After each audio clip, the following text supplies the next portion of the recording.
মিরাজ খান original.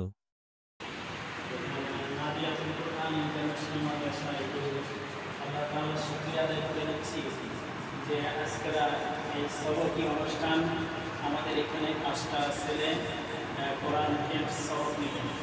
তার ভিতর থেকে 4টে ছেলে হেফজ সবক নেবে, একটা ছেলে হচ্ছে নাজেরা সবক নেবে। এই 4টে ছেলে 5টা ছেলেকে উদ্দেশ্য করে নিয়ে আমাদের আজকে এই প্রোগ্রাম।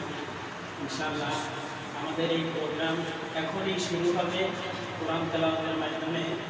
আমাদের এখন অনুষ্ঠানের শুরু করে কোরআন তেলাওয়াত করবেন আমাদের মাদ্রাসার প্রধান হাফেজ সাহেব, হাফেজ মোহাম্মদ আব্দুর রহমান সাহেব। আমি হুজুরকে কোরআন তেলাওয়াতের জন্য অনুরোধ করছি।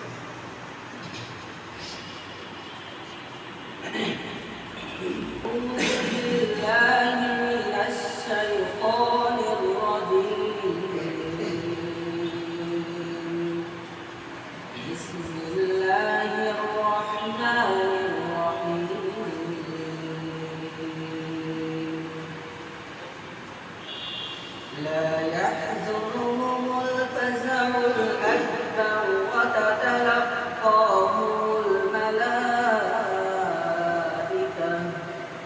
هذا يومكم الذي كنتم توعدون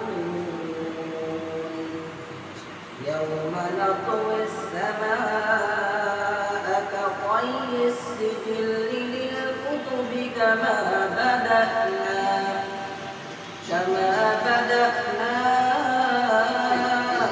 أول خلق نعيده وعدا علينا إنا كنا فاعلين ولقد كتبنا في الزبور من بعد الذكر أن الأرض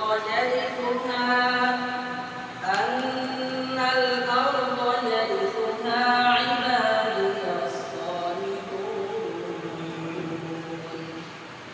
إن في هذا لبلاغا لقوم عابدين وما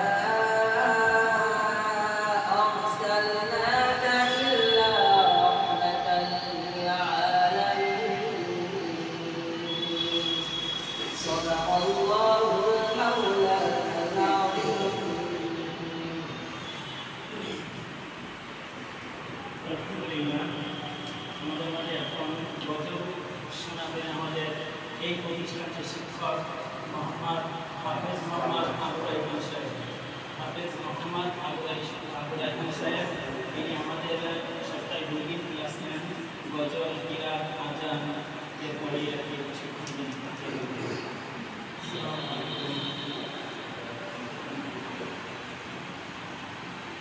হারিয়ে যাব একদিন আমি রমনায় ভুবনে চিরদিন,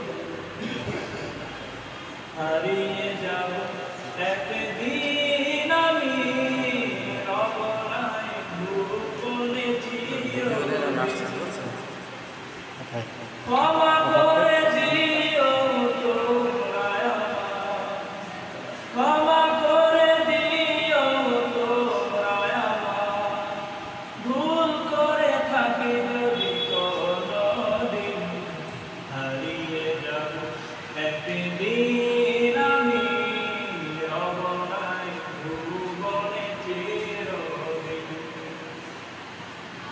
বাঁশবাগানে বা গোরস্থানে হয়তো দেবে মোর কবর, তোমরা আমায় যাবে ভুলে, রাখবে না জানি কোনো খবর।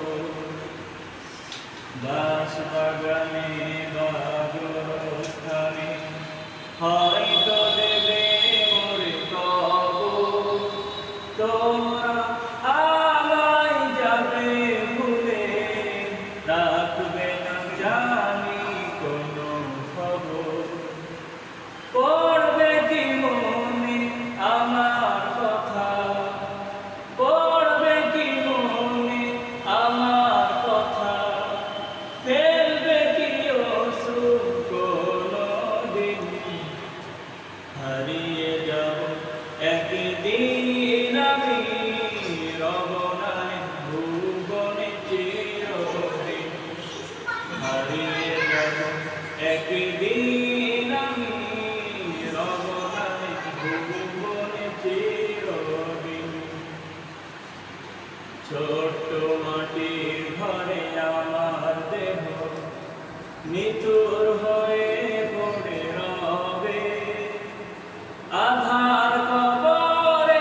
সংক্ষিপ্তভাবে কোরআন হাদিস থেকে কিছু কথা বলবেন আমাদের এই পার্শ্ববর্তী মসজিদ কাজীবাড়ি মসজিদের ইমাম ও খতিব, সম্মানিত ইমাম ও খতিব হাফেজ মাওলানা ইমাম হুসাইন সাহেব।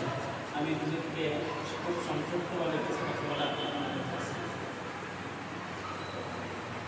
আসসালামু আলাইকুম ওয়া রাহমাতুল্লাহি ওয়া বারাকাতুহু। نحمده ونصلي على رسوله الكريم أما بعد. قال الله تبارك وتعالى في كلامه المجيد والفرقان الحميد: أعوذ بالله من الشيطان الرجيم. بسم الله الرحمن الرحيم. الرحمن علم القرآن خلق الإنسان علمه البيان. الآية. সর্বপ্রথম সে আল্লাহ তাআলা শানে শানে শুকরিয়া আদায় করছি যে রব্বুল ইজ্জতুল জালাল আমাদেরকে আজকে পৃথিবীর মধ্যে সর্বশ্রেষ্ঠ গ্রন্থ এই কোরআনের পাকে কিছু কোরআনের পাখি সবক দিবে এমন একটা অনারম্বর অনুষ্ঠান। দুনিয়ার দৃষ্টিতে অনেক ছোট, কিন্তু আখিরাতের আল্লাহর দৃষ্টিতে এই অনেক বড় অনুষ্ঠান। সেই অনুষ্ঠানে বসার মতো অভিজ্ঞান করলেন। আমরা একবার শুক্রিয়া আদায় করছি। লাখ লাখ দরুদ সালাম বর্ষিত হোক সাল্লাল্লাহু আলাইহি ওয়া সাল্লাম মদিনা সাইয়্যিদুল মুরসালিন ওয়া রাহমাতুল আলামিন শাফিউল আমাদের প্রাণপ্রিয় নবী হযরত রাসূলুল্লাহ সাল্লাল্লাহু আলাইহি ওয়াসাল্লাম। সম্মানিত হাজিরিন, আমরা যারা এখানে আছি, পৃথিবীতে আল্লাহর দেওয়া সর্বশ্রেষ্ঠ নিয়ামত আমাদের কাছে কোনটা জানি? পৃথিবীতে মহান আল্লাহ তাআলা দেওয়া সর্বশ্রেষ্ঠ নিয়ামত হচ্ছে কোরআন। আল্লাহ তাআলা আমরা যা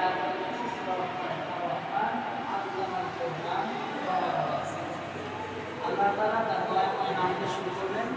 প্রথমে বললেন তিনি হচ্ছেন কোরআন শিক্ষা দিয়েছেন, তারপর বললেন খলাকাল ইনসান। আগে কোরআন শিখিয়েছেন, পরে মানুষ সৃষ্টি করেছেন। অল্প বছর আগে মানুষ সৃষ্টি করেছেন, পরে কোরআন শিক্ষা দিয়েছেন। কিন্তু আল্লাহ তাআলা এই কোরআন যেহেতু সর্বশ্রেষ্ঠ নিয়ামত আল্লাহর দেওয়া, এই হেদায়েতের আলো পত্রিকা, এর মাধ্যমে কথা মানবতা মুক্তির দিশা পাবে। এই জন্য মানুষ সৃষ্টির আগে বললেন আল্লাহ।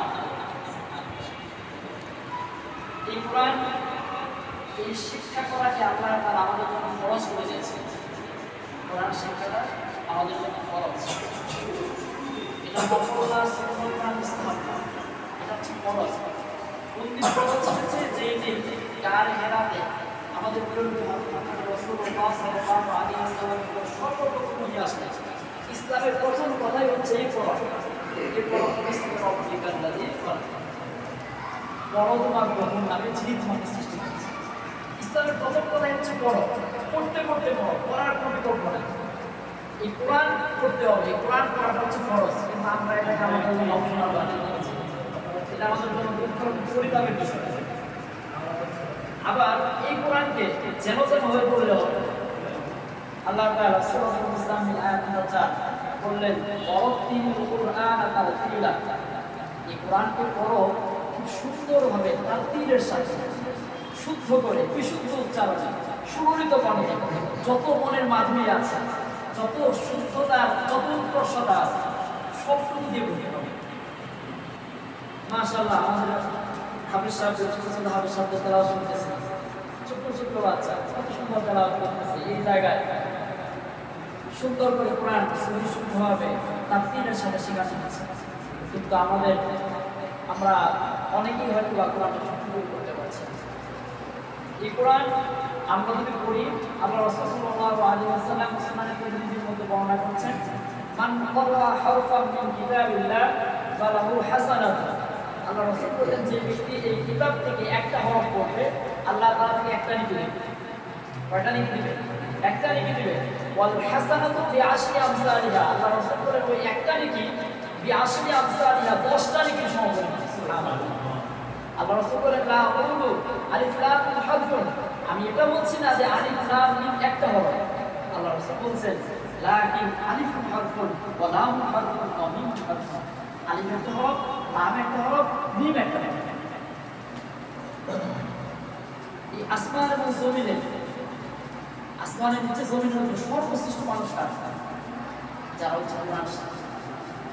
সহিহ বুখারী 5027 নম্বর হাদিস, আল্লাহ রাসূল সাল্লাল্লাহু আলাইহি ওয়াসাল্লাম বলেন, খায়রুকুম মান তাআল্লামাল কুরআনা ওয়া আল্লামা। তোমাদের মধ্যে এই যে মানুষদের দেখতেছে, এই মানুষদের মধ্যে সর্বশ্রেষ্ঠ মানুষ, যুগের শ্রেষ্ঠ সন্তান, পৃথিবীর সবচেয়ে মর্যাদাপূর্ণ মানুষ কারা? যারা কোরআন শিখে এবং কোরআন শেখায়। এই কোরআনকে দেখেন, পৃথিবীতে আল্লাহ তাআলা 104খানা আসমানি কিতাব দিয়েছে। এর আগে 4খানা বড়, 100খানা ছোট। বড়গুলো কিতাব, ছোটগুলো বিস্তৃত বলা হয়।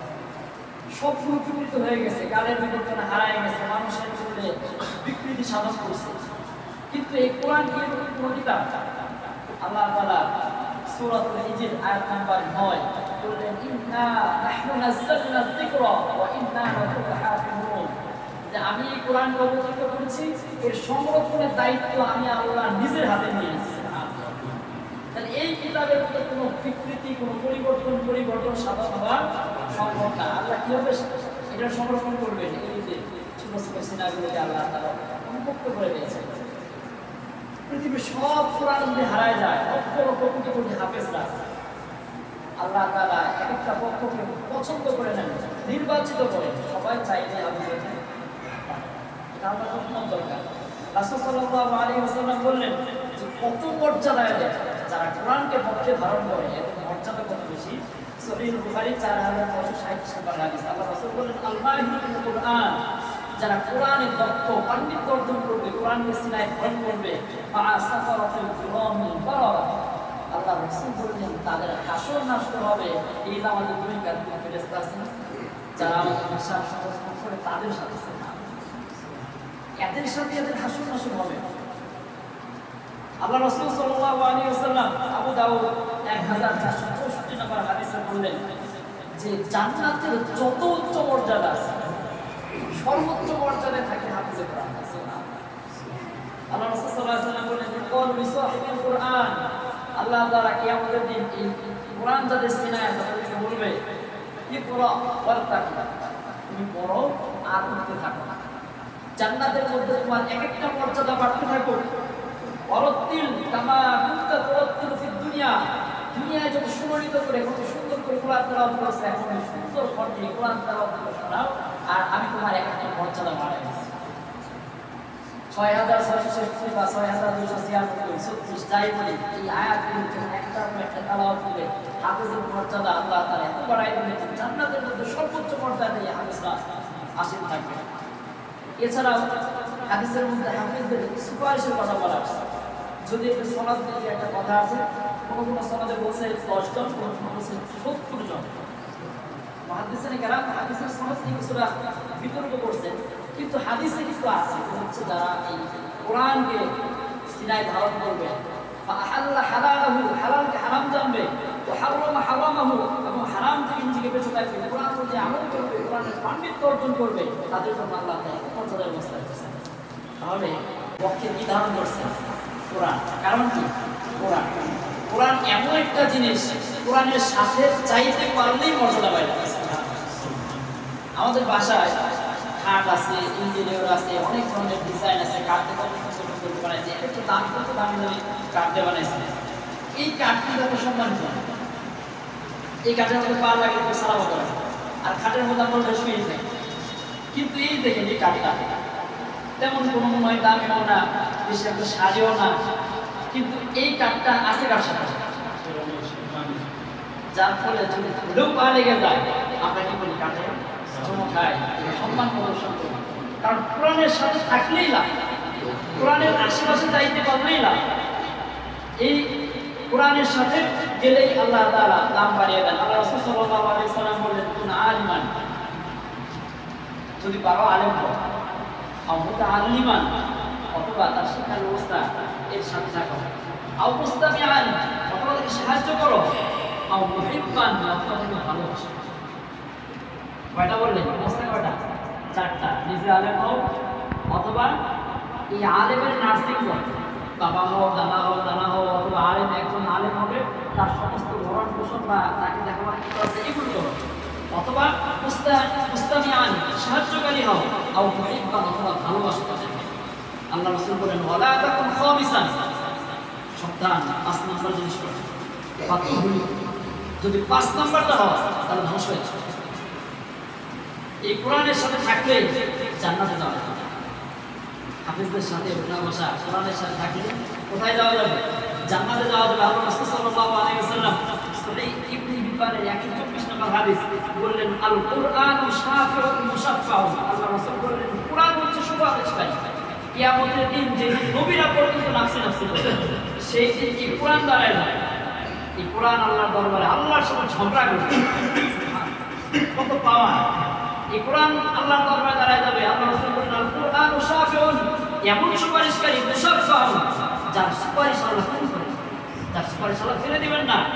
ওয়ামা হিল্লু মুসাদ্দিকুন, এই কুরআন যার পক্ষে দাঁড়াবেন আল্লাহও তার পক্ষে থাকবেন। সুবহানাল্লাহ। মান জাআলাহু ইমামাহু, যে ব্যক্তি কুরআনকে না দাঁড়ায়, কুরআনকে যে ব্যক্তি তার পথ প্রদর্শক বানায়, ওয়াদাতাহু ইলাল জান্নাহ, এই কুরআন তার ডানেও নিবে না, বামেও নিবে না, কোনো জায়গায় নিবে না, সোজা হাতের একটা টান জান্নাতে নিয়ে যাবে। এই কোরআনের সাথে থাকা আমরা কিভাবে থাকতে পারি? পদ্ধতি হচ্ছে, আমরা যদি এরকম যে মাদ্রাসাগুলো শুরু হচ্ছে এই মাদ্রাসার সাথে থাকতে পারি, তাদেরকে আমরা যদি বুদ্ধি দিয়ে একটু পরামর্শ দিয়ে সহযোগিতা করে কেমনে একটু উন্নত করা যায়, কেমনে টিকে থাকা যায়, এরকম পরিবেশ, দ্রব্যমূল্যের যে অবস্থা, মানুষের একটা ক্রাইসিস চলে অনেক সময়, তো এই মাদ্রাসার হাজত পূরণ করা, এইভাবে যদি থাকতে পারি তাহলে কোরআনের সাথে থাকা হচ্ছে।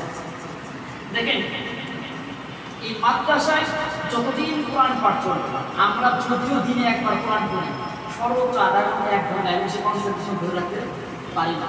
দেখেন, সেই ফজরের আগে 4টা 4:30 তখন থেকে উঠে, এমনকি অনেকে আরো আগে তখন থেকে শুরু হয়, রাত 10টা 11টা পর্যন্ত একটা না, মাঝখানে খাবার নামাজ বাদ দিয়ে পুরোটা সময় তারা কোরআন পড়তেছে।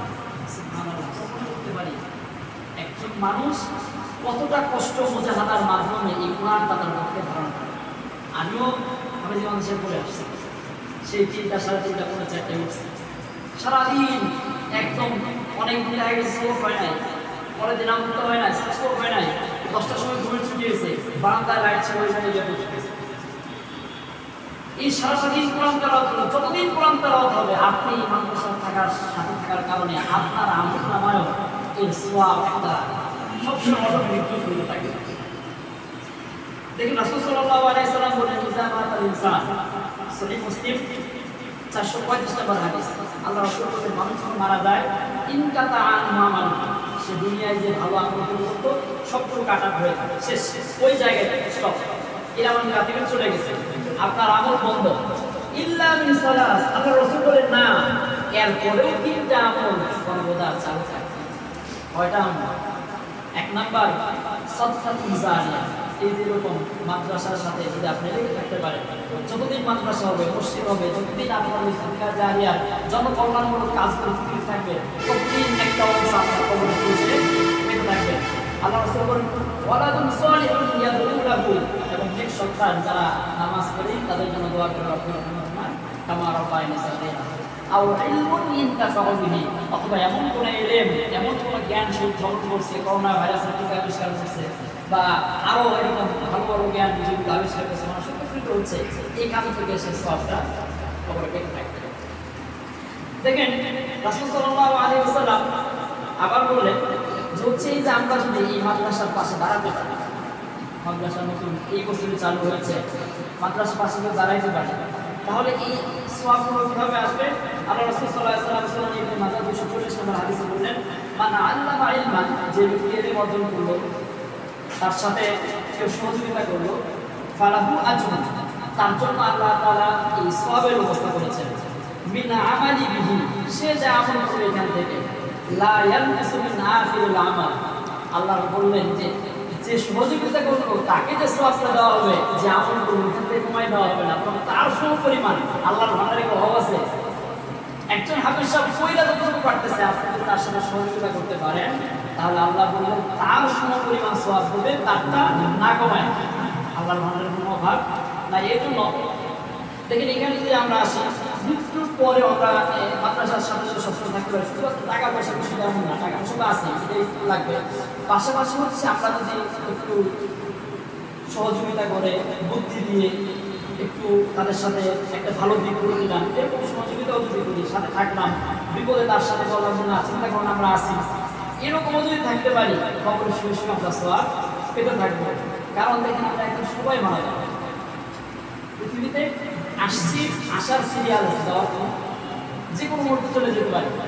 তো আমরা দুনিয়ায় যত ইনকাম করি, যত টাকা পয়সা বাড়ি গাড়ি যাই থাকি, একটা কানা করি আমাদের সাথে যাবে না। আমার গায়ে যত কাপড় ছিল এগুলো খোলা হবে, হাতে ঘড়ি থাকলে আঁকড়ে থাকলে এগুলো খোলা হবে, এগুলো একটাও যাবে না। দোকান থেকে সাদা 3 টুকরা কাপড় আপনি সেলাই ছাড়া সব কাপড় খুলে আমার এই কাপড়ের মধ্যে প্যাকেট করা।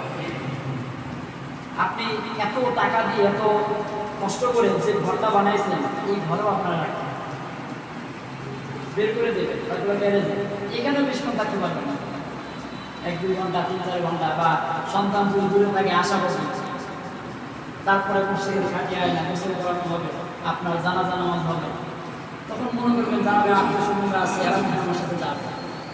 যখন কবরে নিয়ে যাওয়া হবে সব মানুষ দূরে দাঁড়ায় থাকবে, 3-2 জন মানুষ আপনার সাথে কবরে নামবে, মায়ের মনে করবে এরাও আমার সাথে থাকবে, যাই হোক। কিন্তু যখন এরাও বিসমিল্লাহি আলা মুহাম্মাদ রাসূলুল্লাহ বলে লাভ করবে, মাইয়া এমন একটা চিৎকার দিবে যে দুনিয়ার মানুষ যদি এই বিষয়গুলো অনুধাবন করতে পারত, তারা জীবনে আনন্দ হাসি খুশি সব ভুলে যায়।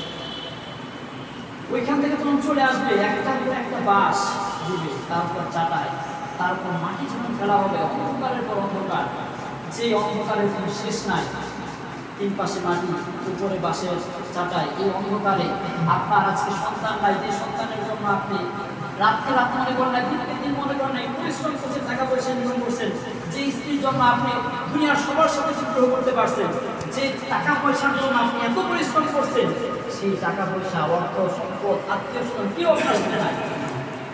আপনার সাথে একমাত্র সেই দিন আজকের মতো এইরকম অনুষ্ঠানগুলো আসতে পারে, মাদ্রাসার সাথে থাকতে পারি, কোরআনের সাথে থাকতে পারি, কোরআনটা নূর হয়ে আপনার মাথার কাছে চলে আসবে, নামাজগুলো ডান পাশে চলে আসবে, তার সত্যগুলো বাম পাশে চলে আসবে, আপনার সাইদের আমল যত নেক আমলগুলো আছে পায়ের কাছে চলে আসবে, তারা এসে আপনার কাছে বলতে থাকবে, কোরআনের সাথে থাকবে যে তুমি আজকে এত দুনিয়ায় এত কিছু করছো, তোমার আজকে ভাই সন্তান পিতা মাতা স্ত্রী কেউ নাই, কিন্তু আমি কোরআন তোমার কাছে চলে আসছি, তুমি আমার সাথে ছিলাম, আমাকে সহযোগিতা করেছো, আমি কোরআন তোমার মাথার কাছে চলে আসলাম, আমি কোরআন তোমার সাথে কবরে থাকলাম, হাসরে উঠবো, মিজানে থাকবো, পুলসিরাতে তোমার সাথে যাবো, আমি কোরআন তোমাকে জান্নাতে পৌঁছায় দিয়ে আমি আমার বাড়ি চলে যাবো।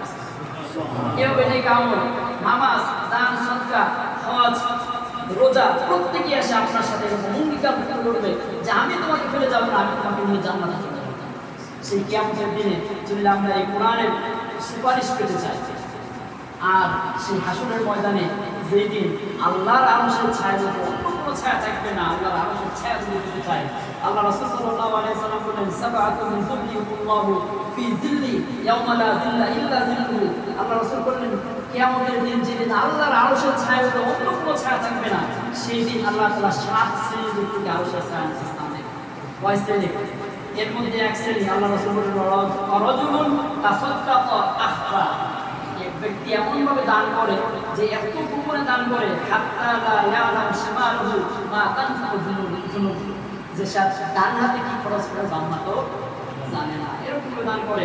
এমনকি মিজানের সময় যখন আল্লাহ তাআলা ওয়াহিদুল কাহ্হার এরকম ভয়ঙ্কর আকৃতি নিয়ে যখন বসবেন, মানুষটা তার দিকে তাকাইতে ভয় পাবে, সবাই যদি মাত্র নিচের দিকে দিবে, এই অবস্থায় থাকবে। এই অবস্থায় আল্লাহ রাসূল সাল্লাল্লাহু আলাইহি ওয়াসাল্লাম বললেন যে আল্লাহর ওই গুসাকে পানি করে দিতে পারে অন্য কোনো আমল না, শুধুমাত্র একটা। ওই সময় আল্লাহর গুসাকে ঠান্ডা করার জন্য একটা আল্লাহ রাসূল বললেন, সেটা হচ্ছে দান করা। আল্লাহ রাসূল বলেন ইন্নাস সাদাকাতা লা তুতফি গাদাবা রাব্বিক, যে এই দুনিয়ায় আমরা যে সদকাগুলো করি আল্লাহর গজবকে এমনভাবে শেষ করে দেয় পানি বানায়। আমরা যদি তাহলে আমাদের এই কবর হাসর মিজান এবং আল্লাহর সেই হিসাবের ময়দানে যখন দাঁড়াবো, জান্নাতে যদি যেতে চাই, আমাদের কার কখন কোন আমল কবুল হয় আমরা বলতে পারি। তাহলে এই যে মাদ্রাসা চালু হয়েছে, মাদ্রাসা আমি আশা করে শুনলাম রসন ভাই বলল যে হচ্ছে এখনো প্রায় ৮০,০০০ টাকার মতো মাদ্রাসার বিভিন্ন দিক থেকে তিনি পিছিয়ে আছেন। তো আমরা মাদ্রাসা এখানে যেহেতু রয়েছে, আমাদের মাদ্রাসা আমাদের পাশেই আছে, আমরা মাদ্রাসার দিকে সুদৃষ্টি রাখবো, খোঁজ খবর নেব যে ভাই কি অবস্থা, হুজুর কি অবস্থা, মাদ্রাসার কোনো খারাপ আছে কিনা বা কেমন চলতেছে, এইটুকু জিজ্ঞেস করলেন, এইটুকু একটু সাহসে ইনশাআল্লাহ মাদ্রাসা এগিয়ে যাবে। এই যে হাফেজ কোরআনরা রাত দিন কোরআন তেলাওয়াত করতেছে, আমরা ইনশাআল্লাহ যদি সাথে থাকতে পারি ইনশাআল্লাহ আল্লাহ তাআলা আপনার সেই অশেষ পাবেন অংশীদার আল্লাহ তাআলা আমাদের কবুল করুন, এই মাদ্রাসা কবুল করুন। আজকে যে সমস্ত সোনামণিরা সবক পেয়েছেন, আল্লাহ তাদেরকে হাফেজ কোরআন হিসেবে কবুল করেন, আর হিসেবে কবুল করেন, সবাইকে পিতামাতার কলেজে ঠান্ডাকারী এবং কিয়ামতের দিন পিতামাতার জন্য সুপারিশ করতে পারে এমন সন্তান বানায়। আমিন। আলহামদুলিল্লাহ। আসসালামু আলাইকুম। আলহামদুলিল্লাহ, অনেক সুন্দর আলোচনা করলেন আমাদের হযরত। এখনই আমাদের সবক অনুষ্ঠান শুরু হবে, আর এরপরেই দোয়া করবেন আমার উস্তাদ মাহমুদুল হাসান, হাফেজ মোহাম্মদ মাহমুদুল হাসান। মাদ্রাসার জন্য দোয়া চাই, আর এই ছেলেদের জন্য দোয়া চাই। আমাদের অনুষ্ঠান সবক অনুষ্ঠান ইনশাআল্লাহ এখানে শুরু হবে।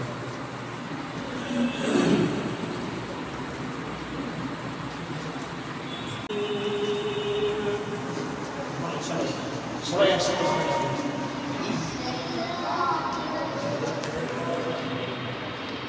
বিসমিল্লাহির রহমানির রহিম।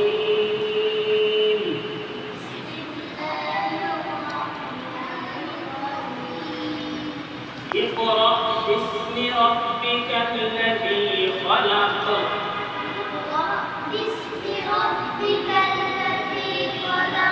خلق